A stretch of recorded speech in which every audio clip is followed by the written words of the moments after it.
आ चलल न जाला की गोर लटपटाला आ बोलल न जाला ये गुरुजी अजी यही रे जगहिया आसन मार देला गुरुजी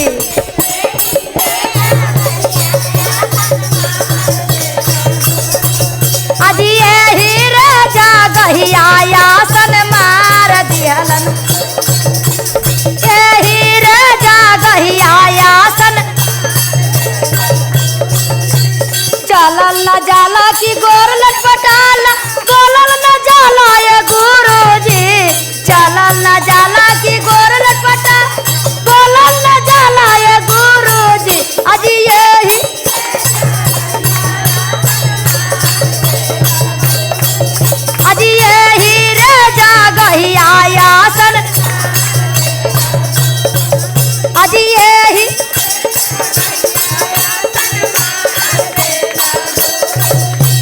सोने सुराही गंगा जलपान सोने सुराही गंगा जलपान चरना धोलैबो ये गुरुजी चरना धोलैबो ये गुरुजी अजी यही अजी यही रे जगहिया आसन यही रे जगहिया आसन मार दिहलन यही रे जगहिया सोने के आसन सोने सिंहासन सोने के आसन सो सिंहासन आसन पर बैठैबो ये गुरुजी आसन पर बैठैबो ये गुरुजी अजी यही रे जगहिया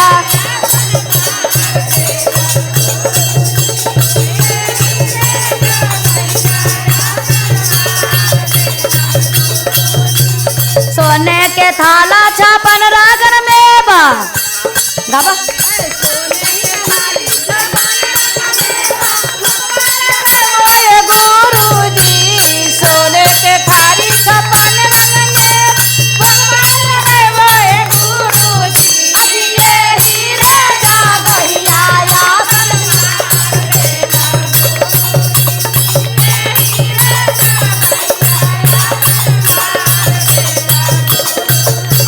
बिंदु दीदी धीरे धीरे नाम बताइए नाम बताइए कौन कौन दिए हैं समीर के मौसी जी अच्छा कौन मौसी है मंझली की बड़की की छोटकी बड़की मौसी हैं कहाँ से आए हैं कहाँ से मर्ची मरचा मर्ची पटना अच्छा देखिए सुनिए भाई गुरुवान तो समीर के मौसी जी आए हैं मरचा मर्ची से 101 रुपया दिए हैं 51 रुपया दिए हैं 51 रुपया आप दिए हैं 100 रुपया तो 51 रुपया दान किए हैं भोले बाबा के भंडार में आ इनको भोले बाबा के तरफ से इनको भरल भंडार रहे माँ के तरफ से इनको जय जयकार रहे। और आप बताइए नाम बताइए बउआ के मम्मी समीर के मम्मी ना है समीर के मम्मी जी हैं 101 रुपया के दान किए हैं भोले बाबा के भंडार में माँ के दरबार में इनको माँ की तरफ से इनको जय जयकार रहे। आप भोले बाबा की तरफ से इनको पूरा भरल भंडार रहे माँ की तरफ से जय जयकार रहे। आज यही रे जगहिया आसन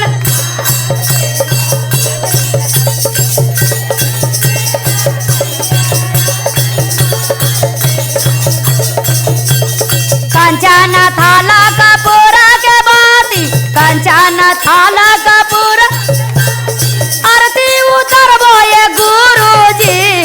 आरती उतरबो ये गुरुजी आज यही रे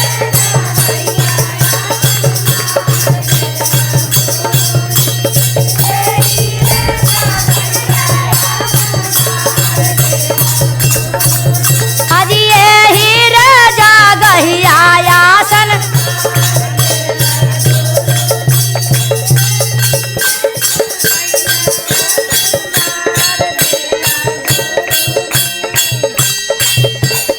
विक्रम नागरिया से सखी के बोलाइब सदरपुर नागरिया से सखी के बोलाइब माई नागरिया से सखी इंदू दीदी के बोलाइब भजना सुनाइब ये गुरुजी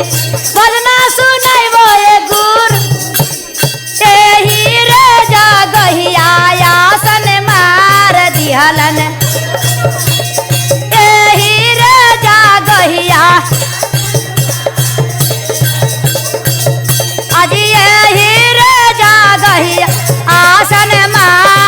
दिहलन गोरोज आज ये आज यही रे जगहिया आसन मार दिहलन गोरोज यही रे जगहिया आसन मार।